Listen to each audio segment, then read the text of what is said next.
আজকে এই মুরগির মাংস রান্না করা দেখার পর আপনি আর জীবনেও অন্যভাবে মুরগি রান্না করে খাবেন না, কারণ আজকের এই মুরগি রান্না হবে একদমই ভিন্ন স্টাইলে। এই রান্না খাওয়ার পর জীবনও এর স্বাদ মুখ থেকে নড়বে না, আমি কথা দিলাম। আজকের এই রান্নাটা কিন্তু অনেক বেশি লোভনীয় হতে যাচ্ছে, আর এই রান্নাটি কিন্তু 100% স্বাস্থ্যসম্মত।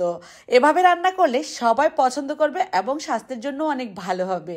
এর জন্য লাগবে আমার চিকেন। আমি এখানে চিকেন ভালোভাবে ধুয়ে তারপর নিয়ে নিচ্ছি একটা পাত্রে। এর মধ্যে দিয়ে দিচ্ছি মাঝারি সাইজের 2টি টমেটো, নতুন পেঁয়াজ, দিয়ে দিচ্ছি ক্যাপসিকাম 3 ধরনের, লাল, হলুদ, সবুজ। পেঁয়াজের কালিও দিয়ে দিচ্ছি একটু মোটা সাইজের, যেটা ছিল পেঁয়াজের সঙ্গে সেটা।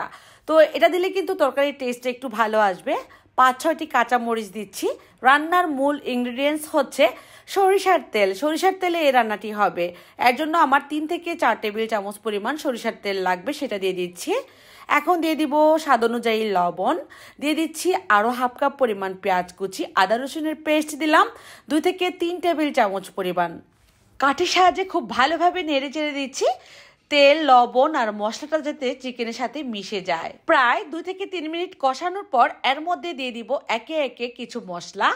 এগুলো হচ্ছে গুঁড়া মশলা, হলুদ, মরিচ, তারপর দিচ্ছি ভাজা জিরার গুঁড়া, আর দিচ্ছি গরম মশলার গুঁড়া। এই গরম মশলার গুঁড়াটা খুবই স্পেশালভাবে আমি তৈরি করেছি। এর সঙ্গে এলাচ, দারচিনি, গোলমরিচ, লবঙ্গ, ধনিয়া সব কিছু একসঙ্গে গুঁড়া করে স্পেশাল মশলাটা তৈরি করেছি।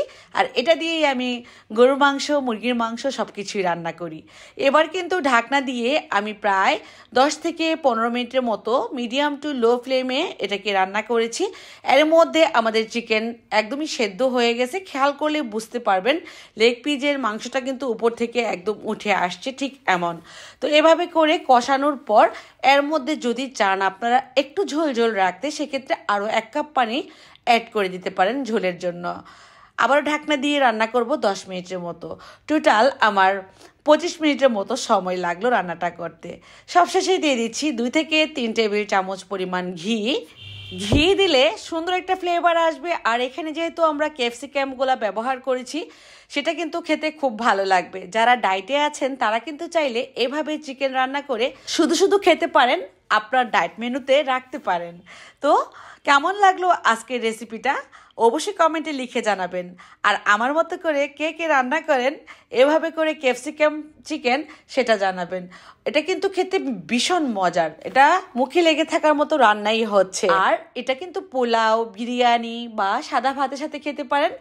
আমি আজকে এটাকে শুধু শুধু এমনিতেই খাবো, কারণ ডায়েটে থাকলে আমি এভাবেই চিকেনটা রান্না করি, দেশি মোরগ দিয়ে খেতে ভালো লাগে। আল্লাহ হাফেজ।